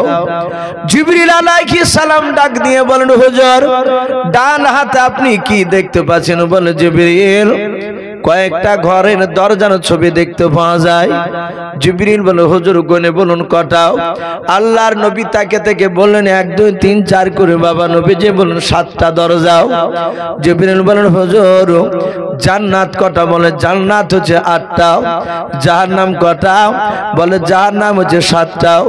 আল্লাহর দরদী নবী জনাবে মুহাম্মদ রাসূলুল্লাহ সাল্লাল্লাহু তাআলা আলাইহি ওয়াসাল্লাম দরদী নবী বললেন আমি 7টা দরজার ছবি দেখতে পাচ্ছি। জিবরিল বলে হুজুর এই 7টা দরজা আছে জাহান্নামের দরজা। আল্লাহ রাসূল বলেন ওরে জিবরিল ভাই 7টা জাহান্নামের দরজা কেন তুমি আমার কাছে নিয়ে এসেছো বলো? আমাকে কেন দেখাতে এসেছো বলো? বলো হুজুর আমার আল্লাহ পাঠিয়েছে আপনার কাছে। প্রথম দরজা দিয়ে কোন নবীর বেঈমান উম্মত উম্মতি যাবে জাহান্নামে। দ্বিতীয় দরজা দিয়ে কোন নবীর বেঈমান উম্মত উম্মতি যাবে জাহান্নামে। এটা আপনাকে দেখানোর জন্য আমাকে পাঠিয়েছে আল্লাহর নবী জনাবে মুহাম্মদ রাসূলুল্লাহ সাল্লাল্লাহু তাআলা আলাইহি ওয়াসাল্লাম। দরুদ নবী আমার ডাক দিয়ে বলেন জিবরিল ভাই তাড়াতাড়ি বলো প্রথম নাম্বার দরজা দিয়ে কোন নবীর বেঈমান উম্মত উম্মতি জাহান্নামে যাবে বলো? জিবরিল বলে হুজুর প্রথম দরজা দিয়েও হযরত আদম শফিউল্লাহ আলাইহিস সালাম, হযরত দানিয়েল আলাইহিস সালাম, হযরত শীশ নবী আলাইহিস সালাম, এইভাবে বাপজি বেশ কয়েকটা নবী রাসূলের নাম করলেন। ডাক দিয়ে বলেন হুজুর এই সব নবী রাসূলদের এক শ্রেণীর বেঈমান উম্মত উম্মতি হবে তারা এই প্রথম কারণ দরজা দিয়ে জাহান্নামে চলে যাবে। ভাই আর কয়েক মিনিট বসি, রাত্রি অনেক গভীর হয়ে গিয়েছে, প্রায় 1টা বাজতে ছিল। মানুষ ধৈর্যের আপনার বাইরে হয়ে যাচ্ছে মানুষের, যেহেতু আবার ফজরের নামাজ আছে, যেহেতু এখনো বাপজি আমাদের সামনে ফজরের নামাজ। আরেকটু বসে ভাই, আরেকটু বসে দিয়ে আখিরি দোয়া নিয়ে সবাই বাড়ি যাবো ইনশাআল্লাহ। আল্লাহর নবী জনাবে মুহাম্মদ রাসূলুল্লাহ সাল্লাল্লাহু তাআলা আলাইহি ওয়াসাল্লাম নবী আমার বলেন জিবরিল ভাই দ্বিতীয় দরজা দিয়ে কোন নবীর বেঈমান উম্মত উম্মতি যাবে বলো? ডাক দিয়ে বলেছিল হুজুর দ্বিতীয় দরজা দিয়ে হযরত জাকারিয়া নবী আলাইহিস সালাম, হযরত ইদ্রিস নবী আলাইহিস সালাম, হযরত মুসা কালিমুল্লাহ আলাইহিস সালাম, এইভাবে বাপ যারো অনেকগুলো কয়েকটা নবী রাসূলের নাম করলেন। বললেন হুজুর এই সব নবী রাসূলদের এক শ্রেণীর বেঈমান উম্মত উম্মতি হবে, তারা 2 নাম্বার দরজা দিয়ে জাহান্নামে চলে যাবে। 3 নাম্বার দরজা দিয়ে কোন নবীর বেঈমান উম্মত উম্মতি যাবে বলো জিবরিল ভাই? বলে নবী গো হযরত লূত নবী আলাইহিস সালাম, হযরত নূহ নবী পয়গম্বর আলাইহিস সালাম, হযরত ইব্রাহিম নবী আলাইহিস সালাম, এইভাবে বাপজি নাম করলেন। এই সব নবীদের এক শ্রেণীর বেঈমান উম্মতি হবে, তারা 3 নাম্বার দরজা দিয়ে জাহান্নামে চলে যাবে। আল্লাহর মায়ার নবীর কাছে বাবা জিবরিল 3 4 5 6 করে পর্যন্ত বললেন, 7 নাম্বার দরজা বাকি আছে। দরদি মায়ার নবী ডাক দিয়ে বললেন, গো জিবরিল ভাই বলো বলো 7 নাম্বার দরজা দিয়ে কোন নবীর বেঈমান উম্মতে যাবে বলো। হযরত জিবরিল আলাইহিস সালাম কথা বলেন নাই। আল্লাহর নবী বলেন, জিবরিল ভাই তাড়াতাড়ি বলো 7 নাম্বার দরজা দিয়ে কোন নবীর বেঈমান উম্মতে যাবে বলো। জিবরিল কথা বলে নাই, শুধু ফাল করে নবীর দিকে চেয়ে আছে। আল্লাহর নবী বলেন, আমি জিবরিলের চোখের দিকে তাকালাম, দেখলাম তার 2 চোখের কোনা দিয়ে বাপজি পানি ঝরতেছিল। আল্লাহ দরদি নবী বলেন, জিবরিল ভাই তোমাকে আমি 1 2 3 4 করে 7 নম্বর পর্যন্ত নয় 6 নম্বর পর্যন্ত নাম করতে শুনলাম, তোমার চোখ দিয়ে পানি ঝরে নাই। ওরে জিবরিল ভাই 7 নম্বর দরজা নবীর নাম না করে তোমার চোখ দিয়ে কেন পানি ঝরে, কেন কাঁদতেছে তুমি বলো। হযরত জিবরিল আলাইহিস সালাম ডাক দিয়ে বলে, হুজুর 7 নম্বর দরজার নামটা বলতে কষ্ট পাই। আল্লাহর দরদি নবী বলেন, না জিবরিল ভাই কষ্ট পেও না, তাড়াতাড়ি বলো। বলে নবী গো 7 নাম্বার দরজা দিয়ে হযরতে ও নবী যে আপনার কিয়ামত পর্যন্ত এক শ্রেণীর বেঈমান উম্মতি হবে, তারা আপনার সুন্নাত অনুযায়ী চলবে না, তারা আল্লাহর কোরআনের বিধান অনুযায়ী চলবে না। নবী গো সেই সব লোকেরা আপনার উম্মত হবে এক শ্রেণীর বেঈমান, তারা 7 নাম্বার দরজা দিয়ে জাহান্নামে চলে যাবে। আল্লাহ রাসূলকে কথাটা বলে জিবরিল আলাইহিস সালাম তিনি অদৃশ্য হয়ে গেলেন। নবী অঝর নয়নে বাপজি কাঁদতে লাগলেন। কাঁদতে কাঁদতে বাপজি রাসূলুল্লাহ বাড়ির দিকে চলে গেলেন।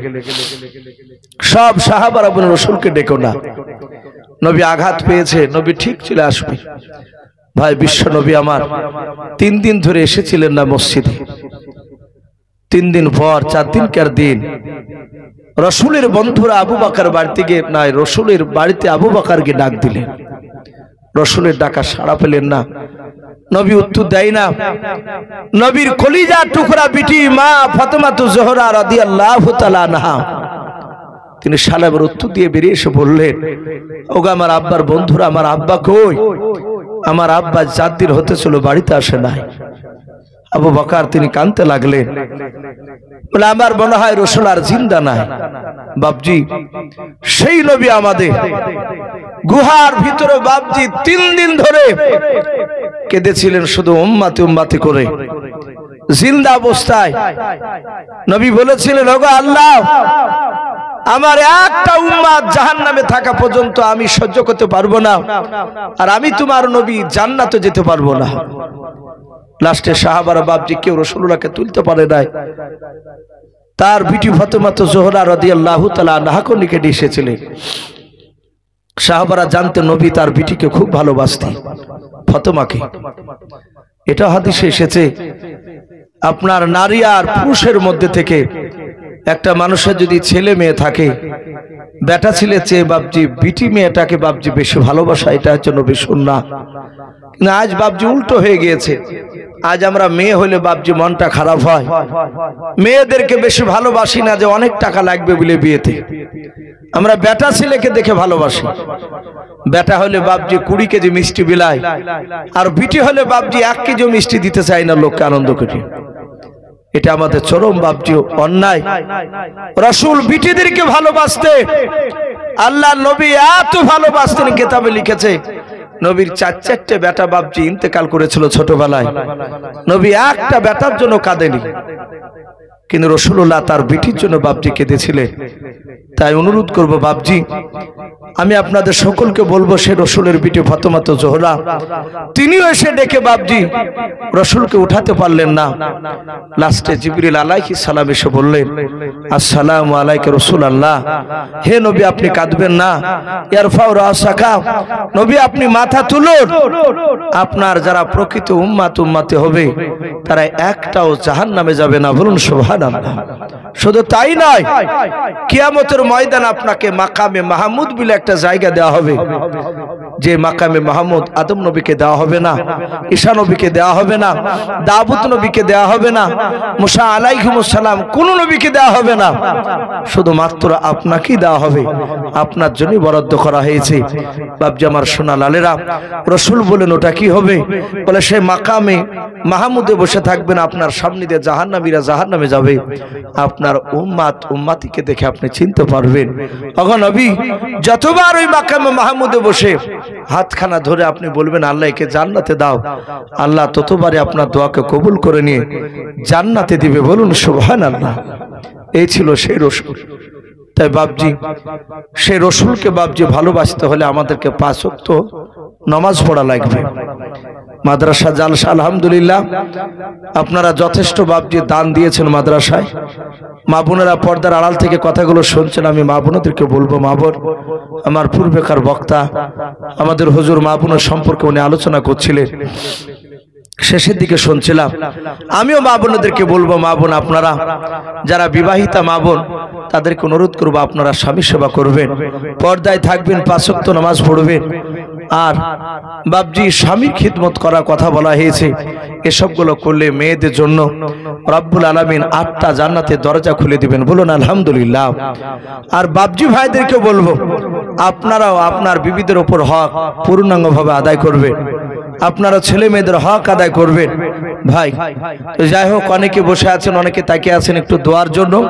বাপজি আমার পূর্বেকার বক্তা বলছিলেন যে ওনার আগেকার বক্তাকে টাকা দিয়েছেন, তাই উনি বললেন ভাই ওনারও হাতে চেয়েছিলেন। আমি অনুরোধ করব ভাই, যেহেতু এটা মাদ্রাসা জালসা বাপজি আপনার শেষ পর্যন্ত শুধু নয়, ফজরও পর আদায় হয় অনেক মাদ্রাসা। এখন এখানে হয় কি আমি জানি না, এখানে হয় না, হয় আলহামদুলিল্লাহ। ফজরও পরও মা বোনদেরকে দেখা যায় তারা মুরগির ডিম পর্যন্ত বাড়ি থেকে নিয়ে এসে দেয়। তো বাপজি এক্ষুনি দেওয়া হবে ইনশাল্লাহ।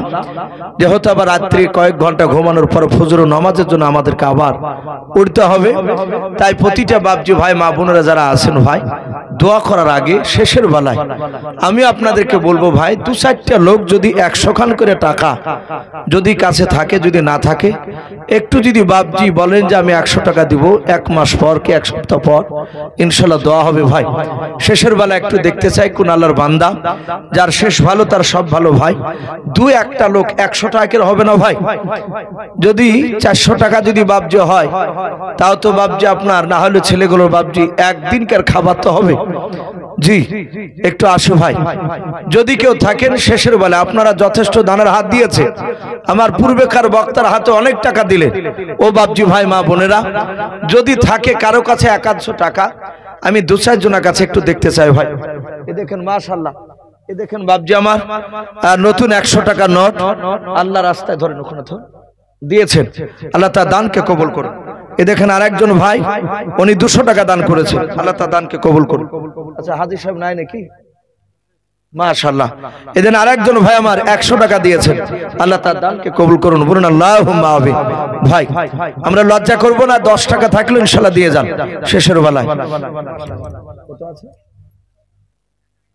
এ দেখেন আলহামদুলিল্লাহ 5 টাকার কয়েন, হ্যাঁ অনেকগুলো। আরেকজন ভাই আমার 100 টাকা দিয়েছেন, এই কয়েলগুলো প্রায় 50 টাকার বেশি হয়ে যাবে। আলহামদুলিল্লাহ ওনাদের দানকে আল্লাহ কবুল করুন। আরেকজন বাপজি আমার 100 টাকা দিয়েছে নগদ, আল্লাহ তার দানকে কবুল করুন, বলুন আল্লাহুম্মা আমিন। ভাই হরকত বরকত হয়। এ দেখেন 2-3 জনকে দেখতে গিয়ে আলহামদুলিল্লাহ আমার মনে হয় 1,000 কাছাকাছি হয়ে গেছে। এই দেখেন আরেকজন ভাই আমার 500 টাকা দান দিয়েছেন, বলুন মারহাবা। ইনশাআল্লাহ দোয়া হবে ভাই, এখনই দেওয়া হবে। ওগো মা বোন, আপনাদের কাছে আমি দেখতে চাই দুটো একটা মা বোনকে দিতে পারবেন না 50 কিংবা 100 টাকা করে? আমি মা বোনদের কাছে একটু দেখতে চাই। আমি হাজী সাহেবকে বলবো, হাজী সাহেব একটু মা বোনদের কাছে একজনা যদি গেটের মুখখানে দাঁড় করেতেন, কোন মা বোন যদি দুটো একটা দিত, ভাই দোয়া করবে ইনশাআল্লাহ। এই দেখেন আরেকজন বাপজি আমার 100 টাকা, মাশাআল্লাহ। আর একজন ভাই আমার 50 টাকা, আল্লাহ তাদের দানকে কবুল করুন, বলুন মারহাবা। নারে তাকবীর। যে আশাতে যে নিয়াতে মাওলা তোমার বান্দারা করিয়াছে দান, দানকে কবুল করো তুমি সুবহান। অগবারি দোয়া করি অগ পাকবারি, মিজানেতে নেকির পাল্লা করে দিও ভারী। আর দোয়া করি মাওলা তাহার জন্নতে সুখে শান্তি রেখো তুমি দুনিয়ার বুকে, আল্লাহুম্মা আমিন। নারে তাকবীর। ভাই আসি ভাই, এখনই দেওয়া হবে ভাই, আমরা চলে যাব না। মাশাআল্লাহ। দেখেন আরেকজন ছোট্ট একটা ছেলে আপনার 100 টাকা দান করেছেন, আল্লাহ তার দানকে কবুল করুন। ভাই আসি। আচ্ছা একটা দুটো কেউ মা বোনদের কাছ থেকে আসবেন না? মা বোন আমরা দোয়া করব ইনশাআল্লাহ। যথেষ্ট আলহামদুলিল্লাহ, আপনারা দানের হাত বাড়িয়েছে। আমি অনুরোধ করব বাবজি ভাই, শুধু আজকে দি বন্ধ নয়, আমরা বেঁচে থাকা পর্যন্ত এই নওদাপাড়ার মাদ্রাসাকে আমরা ভালোবাসবো, বলুন ইনশাআল্লাহ। সারা পৃথিবীর মাদ্রাসাকে ভালোবাসতে হবে, কিন্তু যেহেতু আপনাদের এলাকার মাদ্রাসা, এই মাদ্রাসাকে বেশি একটু গুরুত্ব দেওয়া দরকার, আমরা দিব, বলুন ইনশাআল্লাহ। তো ভাই যাই হোক, এক্ষুনি দেওয়া হবে। আমরা যারা আছি সকলে একবার দুরূদ ইব্রাহিম পড়ব। মাশাআল্লাহ। দেখেন আরেকজন ভাই আমার 500 টাকার দাতা, বলুন মারহাবা। নারে তাকবীর। আল্লাহ রাব্বুল আলামিন সকল দানকারীর দানকে আল্লাহ কবুল করুন, বলুন আল্লাহুম্মা আমিন। ভাই নাম করছি না বলে কিছু মনে করবেন না। আরেকজন বাবজি আমার 100 টাকা, আরেকজন তালবুল ইলম কিংবা মাওলানা আমি জানি না ভাই আমার, উনি 520 টাকা দান করেছেন, আল্লাহ তার দানকে কবুল করুন, বলুন আল্লাহুম্মা আমিন। মাশাআল্লাহ মাশাআল্লাহ। এই দেখেন জাযাকাল্লাহ মা বোনদের কাছ থেকে, সুবহানাল্লাহ। এই দেখেন মা বোনদের কাছ থেকে অনেক টাকা। হাজী সাহেব একটু উপরে উঠে আসেন। মাশাআল্লাহ। দেখেন মা বোনদের কাছ থেকে 100 টাকা, 200 টাকা, আপনার 50 টাকা, 20 টাকা, 10 টাকা, 5 টাকা, 50, এভাবে অনেকগুলো টাকা এসেছে আলহামদুলিল্লাহ।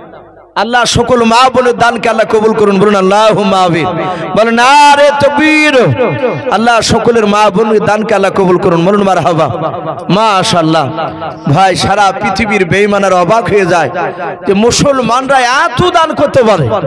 তাই তো অনেক সময় বাবজি ফেসবুকে ইউটিউবে দেখতে পায় অনেক অমুসলিম ভাইয়েরা পাঞ্জাবি টুপি লাগিয়ে দিয়ে তারা মুসলমান সাইজে আদায় করতে আসে, ভিক্ষা করতে আসে। এরকম হয় না অনেক জায়গায়? অনেক জায়গায় ধরা পড়ে যায় তারা। ভিতরে দেখা যাচ্ছে বাবজি তারা মুসলিম নাই, তারা হিন্দু, অমুসলিম। ওরা জানে যে মুসলমানের কাছে গেলে চাইলেই দিবে। এটা পৃথিবীর মানুষ বাবজি অবাক হয়ে যায়। সারা পৃথিবীর মাদ্রাসা বাবজি এইভাবে আপনার আমার 5 টাকা, 10 টাকা, 50, 100 এসব দানই চলছে, বড় বড় মাদ্রাসা, বলুন আলহামদুলিল্লাহ। আল্লাহ সকলে দানকে আল্লাহ কবুল করুন, বলুন আল্লাহুম্মা আমিন। ভাই আমরা যথেষ্ট দিয়েছি, যথেষ্ট দিয়েছেন ভাই। আমরা একবার দুরূদ ইব্রাহিম পড়ে নি। আল্লাহুম্মা সাল্লি আলা মুহাম্মাদি ওয়া আলা আলি মুহাম্মাদ কামা সাল্লাইতা আলা ইব্রাহিম ওয়া আলা আলি ইব্রাহিম ইন্নাকা হামিদুম মাজিদ। আল্লাহুম্মা বারিক আলা মুহাম্মাদি ওয়া আলা আলি মুহাম্মাদ কামা বারাকতা আলা ইব্রাহিম ওয়া আলা আলি ইব্রাহিম ইন্নাকা হামিদুম মাজিদ। এই দেখেন আবার শেষের বেলায় মা বোনদের কাছ থেকে অনেক টাকা এসেছে। জগতে করে নবীর ঘরে অগা আম্মা বিটিতে, অগা আম্মা বিটিতে, কাহার আগে কে যাবে সেই খোদার জান্নাতে। মা আয়েশা কই ফাতেমা ওগো জোহরা, আমি জিনার সঙ্গে নিছে আল্লাহর পিয়ারা। পিতা আয় আমার আবু বকর প্রথম ইমানদার, ওগো প্রথম ইমানদার। সব বিবিদের চেয়ে বেশি আমার অধিকার। আমার কাছে হাদিসিয়াত, আমার কাছে হাদিসিয়াত নাই কাহার কাছে, ওগো নাই কাহার কাছে। কাহার আগে কে যাবে সেই খোদার জান্নাতে। মা ফাতেমা বলে ও মা ঠিক বলেছো, এত কথার মাঝেও তুমি আসল বলেছো। তোমার কাছে হাদিস আছে, তোমার কাছে হাদিস আছে, আছে বিফল গুণ, নাই যে তোমার আছে আমার নবীর দেহের খুন। কেমন স্বামীর খুনকে তুমি রাখবে পিছেতে, অগ রাখবে পিছেতে, তোমার আগে জান্নাত যাব।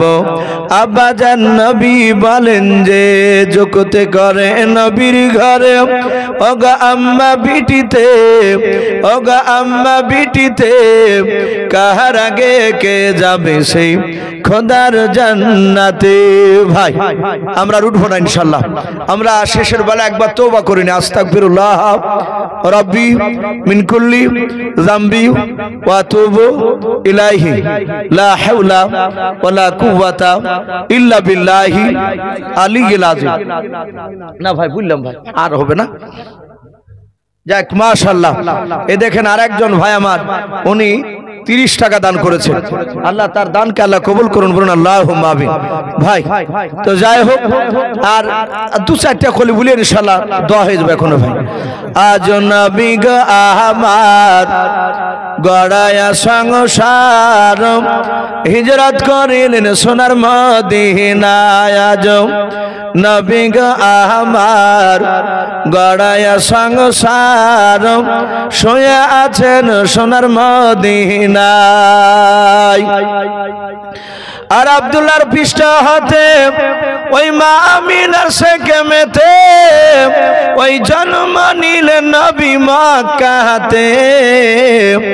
আজ নবী গো আমার গড়ায়া সংসার, হিজরত করিলেন সোনার মদিনায়। আর নবী উম্মতের মায়ায় এখনো কেঁদে যায়, নবী উম্মতের মায়ায় এখনো কেঁদে যায়, ওই আশিকের কান্দন বোঝা যায়। আজ নবী গো আমার গড়ায়া সংসার, হিজরত করিলেন সোনার মদিনায়। আজ নবী গো আমার গড়ায়া সংসার, আরাম করিলেন সোনার মদিনায়। মাশাআল্লাহ। ভাই আমরা যে যে অবস্থা আছে আমরা হাত তুলে একটু দোয়া করি, আল্লাহুম্মা আমিন। আলহামদুলিল্লাহি রাব্বিল আলামিন ওয়াল আকিবাতু লিল মুত্তাকিন, ওয়াসসালাতু ওয়াসসালামু আলা রাসূলিল আমিন, ওয়াসসালাতু ওয়াসসালামু আলা সাইয়্যিদিল মুরসালিন। রব্বানা যালামনা আনফুসানা ওয়া ইল্লাম তাগফির লানা ওয়া তারহামনা লানাকুনান্না মিনাল খাসিরিন। আয় আল্লাহ, গভীর রাত্রিতে মওলা প্রায় একটা পার হতে চলল রে মওলা। আয় আল্লাহ, প্রচন্ড শীতের রাত্রিতে মওলা তোমার বান্দা বান্দীদেরকে নিয়ে মওলা তোমার শাহী দরবারে হাত উঠিয়েছে। তুমি দয়া মেহেরবান করে আমাদের সকল হাতগুলো তুমি ঈমানদার হিসাবে তুমি কবুল করে নাও। আয় আল্লাহ, গরমের বিছানা ত্যাগ করে মহলাও এই ঠান্ডা রাত্রিতে তারা একটা চটের উপর তারা বসে বসে তোমার কথাগুলো শুনছিল। ওগো রব্বুল আলামিন, আমরা সকলেই গুনাহগার খাকসার নাদান তোমার বান্দাও। রাত্রি অন্ধকারে দিনের আলোতে মহলাও সগীরা কবিরা জানা অজানা ছোট বড় যাবতীয় গুনাহ করে ফেলেছি। আয় আল্লাহ, দয়া মেহেরবান করে তুমি আমাদের সকলের জীবনের যাবতীয় গুনাহগুলো তুমি মাফ করে দাও। আয় আল্লাহ, আজকে নওদাপাড়া মাদ্রাসার পবিত্র জালসার মাহফিল তুমি কবুল করে নাও। আয় আল্লাহ, যেই সব তোমার বান্দা বান্দিরা টাকা দান করেছে মওলাও, সকল বাপজি ভাইয়ের মা বোনদের টাকা দানগুলো তুমি কবুল করে নাও। আল্লাহ, তাদের নেক মাকসুদ তুমি পুরা করে দাও। আল্লাহ, যাদের আব্বা মা না চলে গিয়েছে তাদের বাপ মার কবর আযাব মাফ করে দাও। আল্লাহ কার দাদা দাদি নানা নানি ছেলে কার মেয়ে অনেকে চলে গেছে আত্মীয় স্বজন, আল্লাহ তুমি তাদের সকলের কবরে আযাবগুলো তুমি মাফ করে দাও রব্বুল আলামিন। এই জালসার মাহফিল তুমি কবুল করে নাও, এই মাদ্রাসাকে তুমি কবুল করে নাও, এই মাদ্রাসার হেড মাওলানা হাফেজ সাহেবকে তুমি কবুল করে নাও। আয় আল্লাহ মাদ্রাসা সেক্রেটারি কেশিয়ার সভাপতি সকল কমিটি ভাইদেরকে কবুল করে নাও রব্বুল আলামিন। যে সব বান্দা বান্দিরাও জালসা শুনতে এসেছিল অনেকে বাড়ি চলে গিয়েছে, আল্লাহ এখনো অনেক তোমার বান্দা বান্দিরা বসে আছে, সকলকে তুমি ইমানদার হিসাবে তুমি আমাদের কবুল করে নাও। আয় আল্লাহ আমাদের সকলকে আসমানি বালা জমিনি বালা থেকে হেফাজত করো, আমাদের সকলের বাড়িতে রোজা আজকের বরকত দাও। আয় আল্লাহ আয় আল্লাহ আমাদের সকলের বাড়িতে রোজা আজকের বরকত দাও।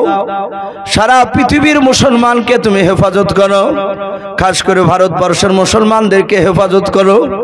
আয় আল্লাহ এই দোয়াটুকু নবীর ওসিলা করে বলে কবুল করে নাও। যত নবীর রসুল ওলি আলে পাঠিয়েছে সকলে আরো শোনো তুমি পৌঁছিয়ে দাও। সুবহান রাব্বিকা রাব্বিল ইজ্জাতি আম্মা ইয়াসিফুন ওয়া সালামুন আলাল মুরসালিন ওয়ালহামদুলিল্লাহি রাব্বিল আলামিন।